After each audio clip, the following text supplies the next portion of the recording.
Bienvenue dans cette nouvelle formation du Centre de formation de l'Ermitage qui est consacrée à la géobiologie. Et pour arriver à montrer un petit peu ce que c'est, on va prendre ici l'exemple des cheminées cosmotelluriques. Alors les cheminées cosmotelluriques, qu'est-ce que c'est? C'est une forme de colonne d'énergie. Je vous la représente ici, là, vraiment comme un tube d'énergie qui peut avoir un diamètre d'une dizaine, d'une vingtaine de centimètres et qui peut aller jusqu'à 2, 3, 4 mètres pour les plus importantes. Et pourquoi on les appelle les cheminées cosmotelluriques? Parce qu'en fait, dans ce tube-là, imaginez comme un gros tube de PVC, dans ce tube, il va y avoir un échange d'énergie entre le cosmos, le ciel, et le tellurique, la Terre. C'est-à-dire qu'il va y avoir cet échange-là, ce basculement d'énergie qui va avoir lieu uniquement dans cet endroit localisé. C'est-à-dire que je suis à côté, il n'y a rien, et je suis dessus, je vais dans ce tourbillon d'énergie-là, dans cette énergie qui va aller circuler, qui circule dans ce tube qui est cette respiration. Alors la question, c'est évidemment comment on va faire pour les repérer. Pourquoi les repérer? Parce que les cheminées cosmotelluriques ont la particularité d'être néfastes pour l'être humain parce qu'elles vont venir nous puiser notre énergie. C'est-à-dire que vous allez y passer des jours, des mois, des années et des années sur cet endroit, lorsque c'est sur votre lit, lorsque c'est sur votre canapé, et vous vous sentez épuisé. Vous avez bien dormi 8, 9, 10 heures dans la nuit, mais vous n'avez plus aucune force. Et l'idée, évidemment, c'est un, les repérer, et puis après, deux, comment agir. Là, parce que des fois, on se rend compte que déplacer le lit, ça ne va pas être suffisant, donc il existe bien évidemment tout un tas d'autres solutions.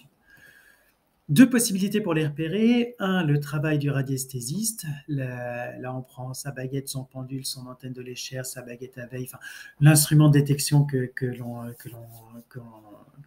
aime. On va aller travailler, chercher, localiser, trouver, demander confirmation, etc., etc. Mais quand vous allez chez les gens, quand vous faites du travail de géobiologie, ils ne connaissent pas forcément le pendule et vous n'allez pas forcément leur dire, tiens, regardez, il y a bien quelque chose là. Pour leur prouver qu'il y a bien quelque chose, on va utiliser ce qu'on appelle le test du bras tendu. Et je vais vous montrer tout ça en images. Vous allez voir comment ça fonctionne.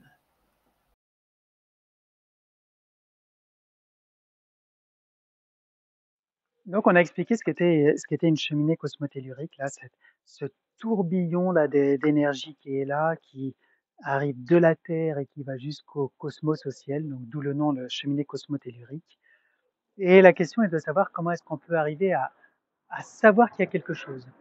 Vous êtes géobiologue, vous avez une connaissance en radiesthésie, c'est facile, vous avez pris votre pendule, votre baguette, enfin, suivant l'instrument que vous privilégiez, et vous avez posé la question, est-ce que je suis bien sur une cheminée cosmotellurique? La réponse était, la réponse était oui. Sauf que quand vous avez des gens avec vous, comment leur prouver ça? Vous leur donnez le pendule, mais ils savent pas comment l'utiliser. Donc, on va faire le fameux test du bras tendu. On va installer la personne sur la cheminée là qui est ici, et on va lui demander de tendre le bras.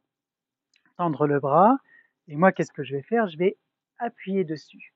On va faire cet exercice au niveau de la cheminée cosmotellurique et après on va se mettre à côté. On va refaire le même exercice pour voir ce qui se passe. On dit évidemment rien à la personne de ce qui devrait se passer. On va juste lui dire de tendre le bras. Je lui dis que je vais appuyer dessus et qu'il faut qu'elle résiste. Hop. Et là, on voit que quand j'appuie dessus, elle n'arrive pas à résister. On fait le même test juste à côté. Vous voyez, là, on n'est plus dans l'enceinte de la cheminée cosmotellurique. Et on recommence et on va lui dire de résister.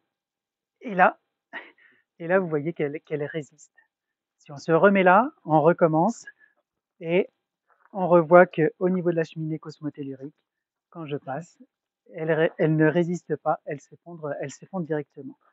Et c'est comme ça qu'on va réussir à prouver avec notre corps physique qu'il y a une influence ici, cette cheminée qui vient nous pomper, nous épuiser notre énergie.